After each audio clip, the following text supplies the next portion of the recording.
우리를 주의 백성 삼아주신 하나님께 감사를 드립니다. 이 하루도 주의 십자가의 그늘 안에서 주의 은혜를 의지하며 살아갈 수 있게 하여 주옵소서.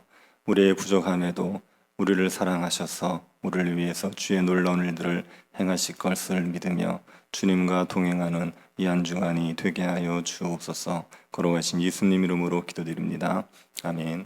찬송가 353장입니다. 찬송가 353장입니다. 통일 찬송가는 391장입니다.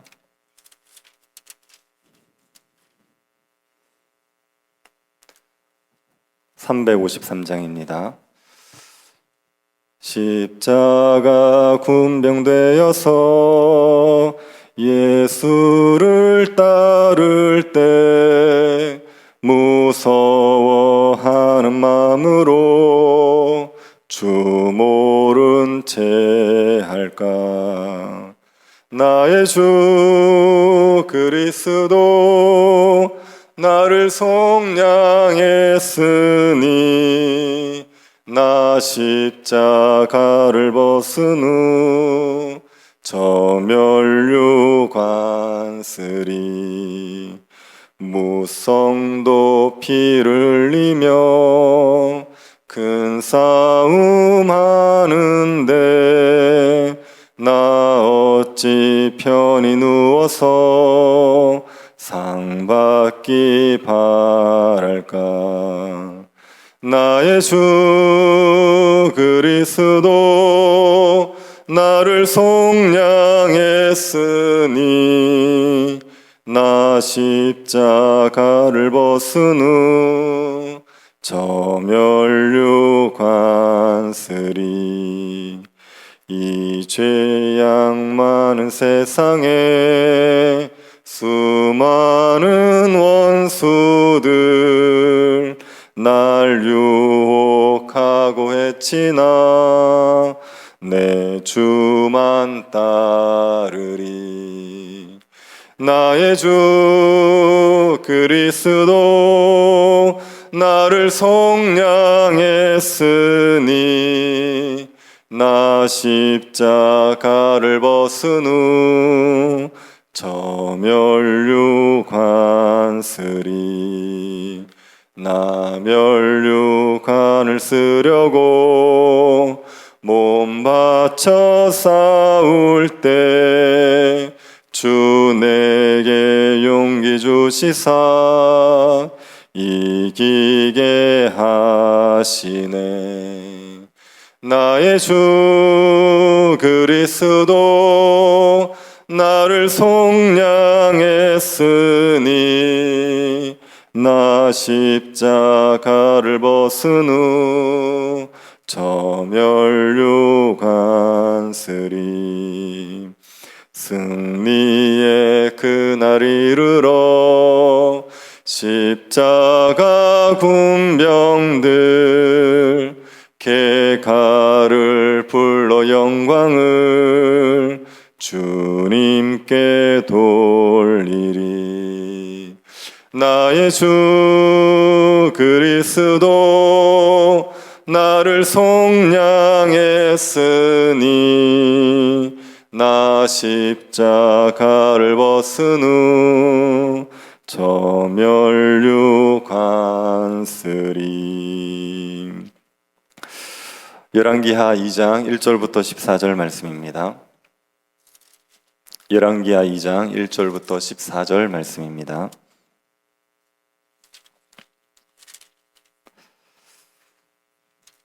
찾으셔서 한 절씩 교도하겠습니다. 1절부터 14절 말씀입니다. 찾으셨으면 교도하겠습니다.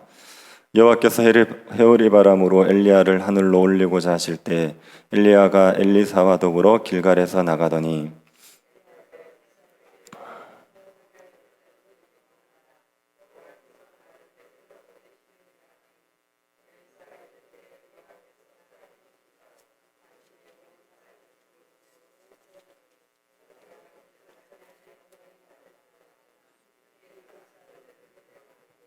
베델에 있는 선지자의 제자들이 엘리사에게로 나와 그에게 이르되 여호와께서 오늘 당신의 선생을 당신의 머리 위로 데려가실 줄을 아시나이까 하니 이르되 나도 또한 아느니 너희는 잠잠하라 하니라.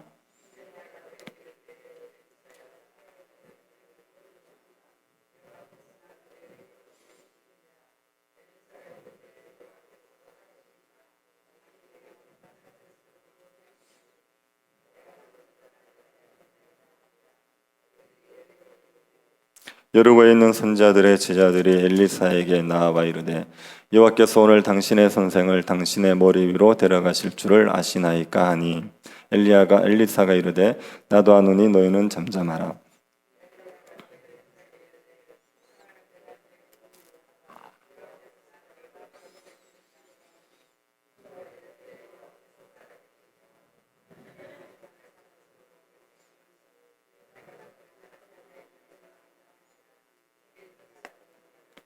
선지자의 제자 50명이 가서 멀리 서서 바라보매 그 두 사람이 요단가에 서 있더니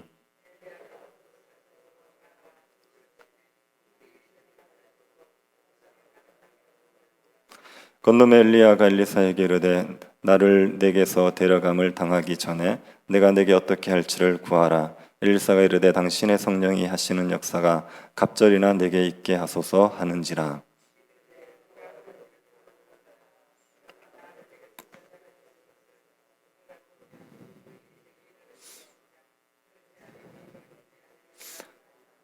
두 사람이 길을 가며 말하더니 불수레와 불말들이 두 사람을 갈라놓고 엘리야가 회오리 바람으로 하늘로 올라가더라.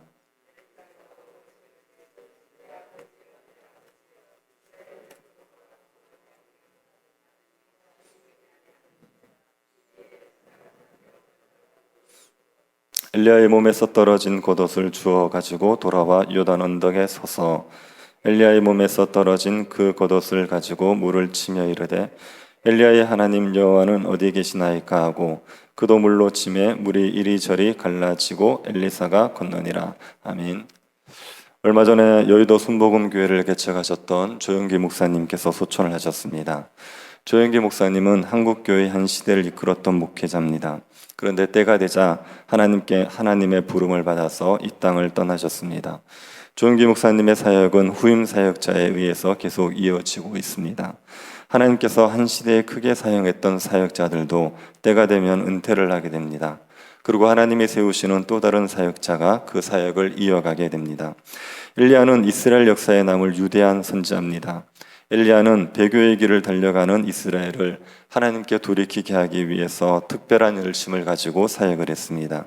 그리고 때가 되었을 때 하나님의 부름을 받아서 하늘로 올라가게 됩니다.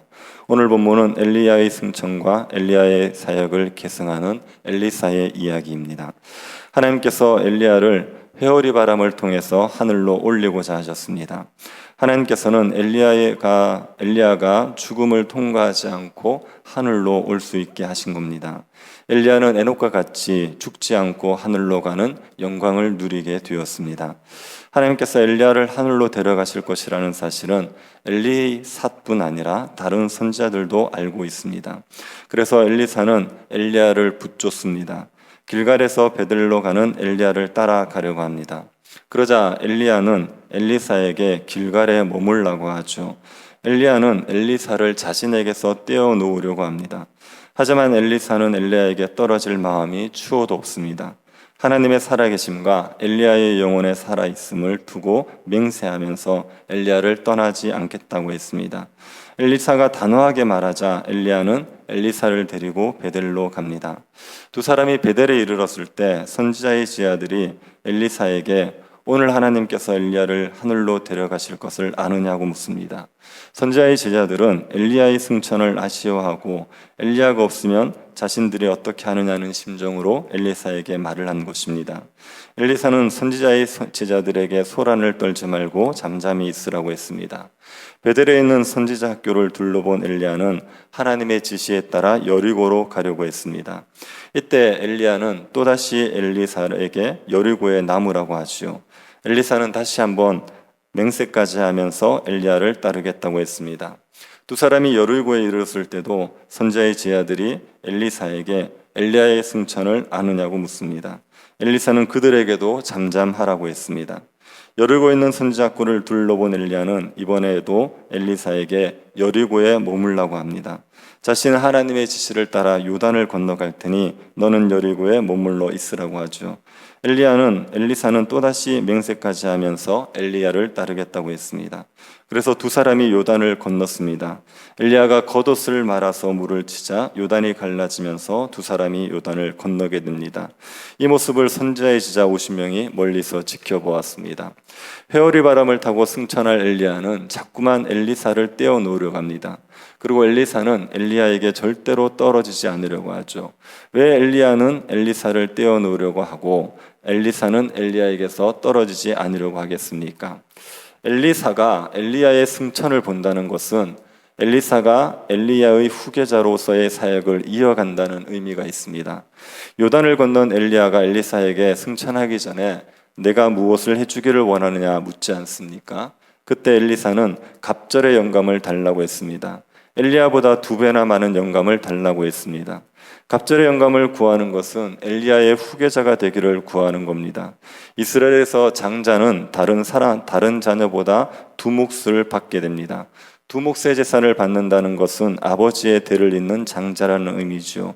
엘리야가 엘리사에게 2배의 영감을 구한 것도 엘리야의 후계자가 되기를 원한다고 말하는 겁니다. 이때 엘리야가 엘리사에게 어려운 일을 구한다고 했습니다. 엘리야가 마음대로 할 수 없는 일을 구한다는 겁니다.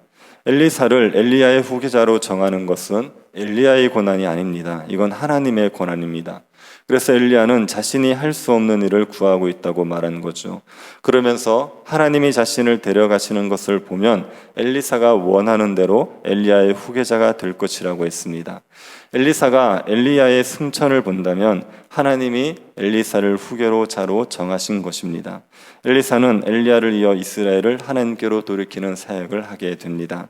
엘리야의 승천을 보는 것은 엘리야의 후계자의 사역을 이어가겠다는 의미가 있습니다. 엘리사는 엘리야의 후계자가 되기 위해서 엘리야를 붙쫓았던 것입니다. 그렇다면 왜 엘리야는 엘리사를 떼어놓으려 했겠습니까? 엘리야는 엘리사에게 다시 한번 생각할 기회를 주려고 했던 것 같습니다. 엘리야의 사역은 영광스러운 사역이지만 굉장히 힘든 사역입니다. 엘리야는 고생을 많이 했습니다. 이스라엘 영적으로 회복시키기 위해 생명을 내어놓고 사역을 하면서 엄청난 수고를 했지요. 그리고 영적으로 탈진해서 쓰러질 정도로 많은 고생을 했습니다. 그런데 엘리사가 이 사역을 이어가겠다는 겁니다. 고난의 길을 가겠다는 거죠. 엘리야는 그 엘리사에게 다시 한번 생각해 보라는 겁니다. 영광스러운 길이기는 하지만 너무 힘든 길이니까 쉽게 결정하지 말고 신중하게 생각해 보라는 의미에서 엘리사를 떼어놓으려고 했던 것 같습니다. 먼저 목회자의 길을 걸어갔던 목회자들은 목회자가 되려고 하는 청년들을 보면 쉽게 결정하지 말라고 충고를 합니다. 한번 목회자의 길로 들어서면 끝까지 가야 되는데 목회자의 길이 어려우니까 쉽게 결정하지 말고 신중하게 생각하라, 그렇게 권하지요. 엘리야도 그런 심정으로 엘리사에게 권면을 했던 것 같습니다. 그런데 엘리사의 뜻이 확고합니다. 엘리사는 엘리야의 사역을 이어받는 것이 고달픈 길이라는 것을 알지만 하나님이 자신을 부르셨기에 부름에 순종하기로 했습니다. 그래서 엘리야를 끝까지 붙쫓았습니다. 그리고 엘리사는 엘리야의 승천을 보지 않습니까? 두 사람이 길을 가고 있을 때 불수레와 불말이 두 사람을 갈라놓았습니다. 그러고 나서 엘리야는 회오리 바람을 타고 하늘로 올라갔습니다. 하늘로 올라가는 엘리야를 보고 엘리사가 소리칩니다. 내 아버지여, 내 아버지여, 이스라엘의 병거와 마병이여. 엘리사는 엘리야와의 이별을 슬퍼하면서 애통하는 거죠. 엘리사에게 엘리야는 아버지 같은 존재였습니다. 그리고 엘리야는 이스라엘의 병거와 마병 같은 존재죠. 이스라엘을 지키는 자였습니다. 이런 엘리야를 잃는다는 게 큰 슬픔입니다. 그래서 엘리사는 자기 옷을 찢으면서 애통했습니다. 이 애통하는 엘리사에게 갑절의 영감이 임합니다. 엘리야가 말한 대로 하나님께서 엘리야의 후계자로 엘리사를 세우셔서 엘리사가 엘리야의 영감을 가지게 됩니다.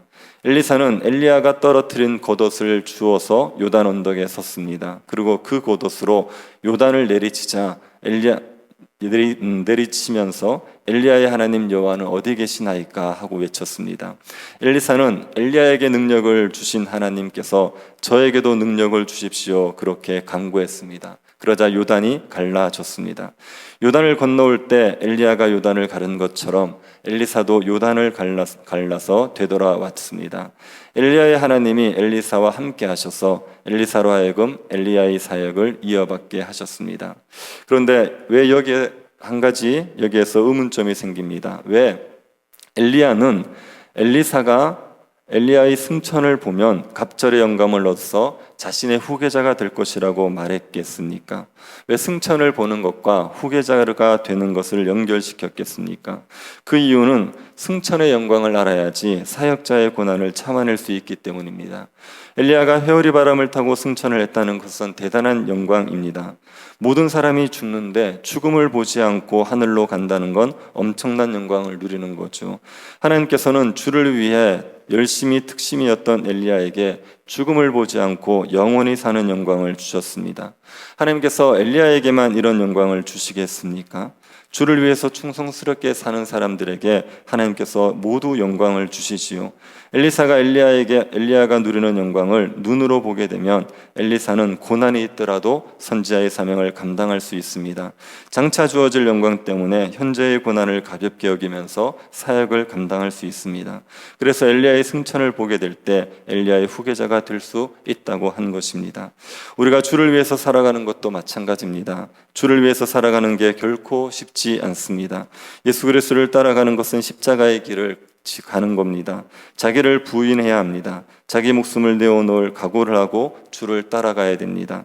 이 고난의 길을 걸어갈 수 있는 사람은 부활의 영광을 아는 사람들밖에 없습니다. 부활하신 예수 그리스도께서 승천하셔서 하나님 보좌 우편에 계시다는 것을 믿는 사람들이 그 부활의 영광을 소망하면서 고난의 길을 걸어갈 수가 있습니다. 우리가 주를 따라가면서 겪는 고난이 아무리 크다고 하더라도 장차 우리가 누릴 영광과 비교되지 않습니다. 우리가 엘리야처럼 죽음을 보지 않고 하늘로 승천하지는 못할 수 있습니다.